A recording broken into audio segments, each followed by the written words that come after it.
warahmatullahi wabarakatuh. Saya Nurma Susanti, calon guru penggerak, berasal dari Sidoarjo, akan menyampaikan tanggapan refleksi kritis terhadap pemikiran Ki Hajar Dewantara. Ingarso sung tulodo ing madyo mangunkarso, tutwuri handayani. Di depan memberikan teladan, di tengah membangun kemauan, dan di belakang memberikan dorongan. Pendidikan merupakan tempat persemaian segala benih-benih kebudayaan yang hidup dalam masyarakat kebangsaan. Ki Hajar Dewantara mengungkapkan bahwa pendidikan dan kebudayaan tidak bisa dipisahkan satu sama lain. Untuk mencapai kebudayaan yang kita impikan, pendidikan adalah merupakan dasar pembentukan peradaban bangsa. Dasar-dasar pendidikan. Ki Hajar Dewantara menjelaskan bahwa tujuan pendidikan yaitu menuntun segala kodrat yang ada pada anak-anak, agar mereka dapat mencapai keselamatan dan kebahagiaan yang setinggi-tingginya, baik sebagai manusia maupun sebagai anggota masyarakat. Oleh sebab itu, pendidik hanya dapat menuntun tumbuh dan hidupnya kekuatan kodrat yang ada pada anak-anak, agar dapat memperbaiki lakunya, bukan dasarnya, dan tumbuhnya kekuatan kodrat anak. Dalam menuntun laku kodrat, Ki Hajar Dewantara mengibaratkan pendidik seperti seorang petani atau tukang kebun. Anak-anak seperti biji tumbuh-tumbuhan yang disemai dan ditanam oleh Pak Tani ataupun tukang kebun tersebut. Biji jagung ditempatkan di tanah yang subur dengan mendapatkan sinar matahari dan pengairan yang cukup, maka akan tumbuh menjadi tumbuhan yang baik dan berkualitas, dan sebaliknya. Meskipun biji jagung itu disemai dengan benih berkualitas, namun tumbuh di lahan yang gersang dan tidak mendapatkan pengairan atau cahaya matahari yang cukup, maka biji-bijian tidak bisa tumbuh dengan subur dan berkualitas. Oleh karena itu, tergantung kita sebagai petaninya, atau dalam hal ini kita sebagai pendidik. Dalam proses menuntun anak, selayaknya anak-anak kita berikan kebebasan menentukan kodrat mereka sendiri. Pada dasarnya mereka mempunyai potensi, mereka sudah mempunyai potensi. Nah, tugas kita inilah menuntun mereka untuk menggali potensi mereka. Mereka hidup di dunia ini memiliki manfaat dan potensinya masing-masing. Ki Hajar Dewantara juga mengingatkan kita untuk tetap terbuka, namun waspada terhadap perubahan-perubahan yang terjadi.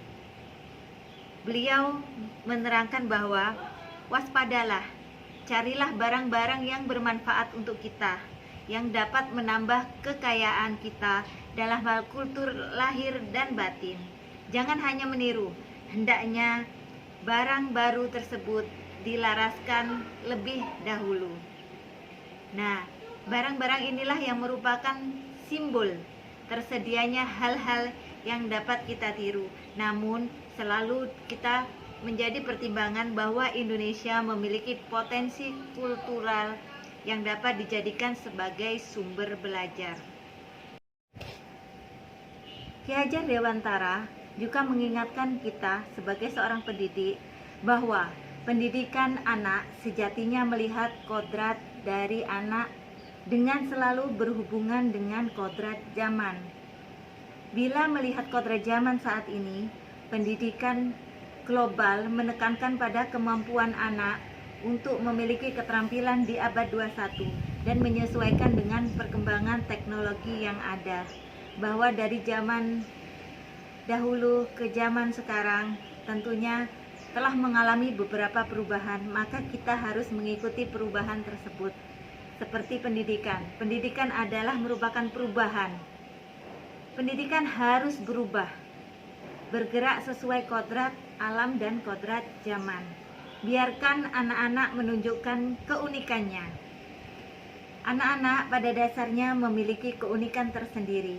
Kita sebagai pendidik hanya bertugas untuk menuntun mereka mendapatkan potensi yang dimiliki mereka sebenarnya.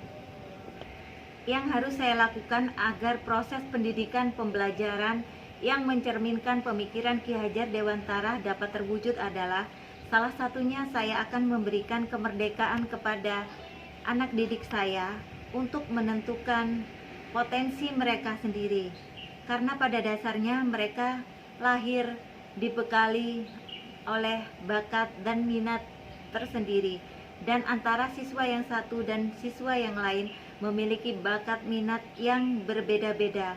Oleh karena itu, saya akan membantu mereka agar mereka mendapatkan potensinya.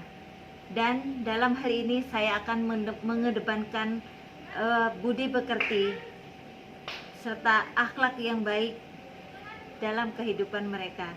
Dalam hal ini saya akan menanamkan bagaimana berbudi pekerti yang baik.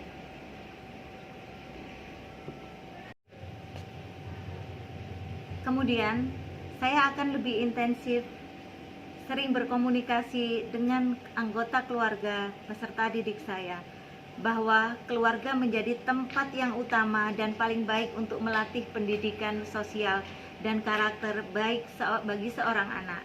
Keluarga merupakan tempat bersemainya pendidikan yang sempurna bagi anak-anak untuk melatih kecerdasan budi pekerti atau pembentukan watak individual mereka. Keluarga juga merupakan ruang untuk mempersiapkan hidup anak dalam bermasyarakat dibanding pusat pendidikan yang lain.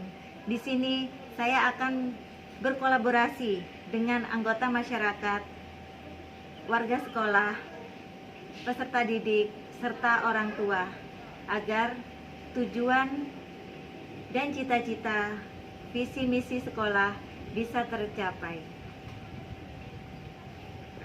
Dari konsep pemikiran Ki Hajar Dewantara yang sudah saya terapkan di sekolah adalah, dalam hal ini saya selalu berusaha memberikan kebebasan anak didik saya untuk mendapatkan potensi masing-masing, juga terhadap kemampuan mereka dalam menyelesaikan semua aktivitas dan tugas-tugas di sekolah.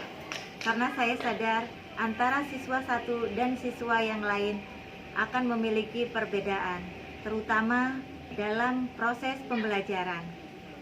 Kemudian di sekolah saya sudah kami terapkan kebudayaan, berbudi pekerti yang baik, serta akhlak yang baik. Kami menanamkan budaya senyum, sapa, salam. Jadi kami di sekolah setiap harinya menyambut peserta didik kami di pagi hari.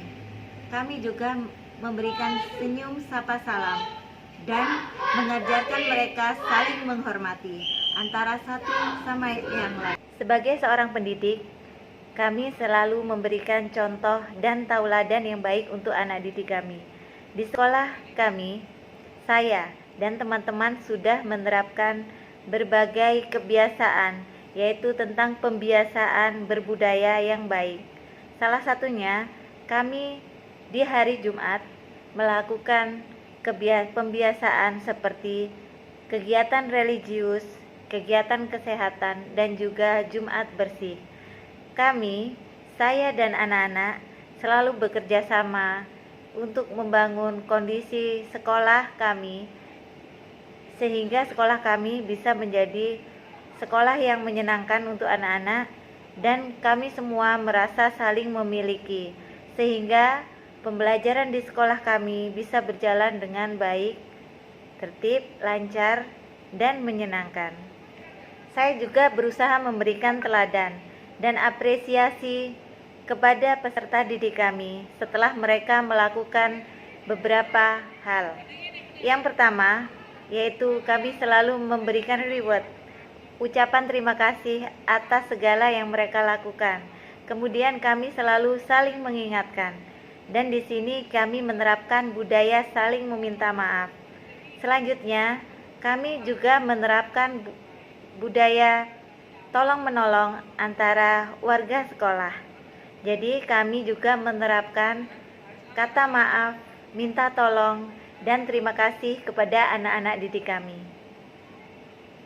Demikian tanggapan refleksi kritis yang bisa saya sampaikan. Semoga pendidikan di Indonesia semakin maju, berkualitas, dan mampu mengantarkan generasi muda kita mengantarkan menuju masyarakat yang sejahtera, adil, makmur, dan sentosa. Wassalamualaikum warahmatullahi wabarakatuh.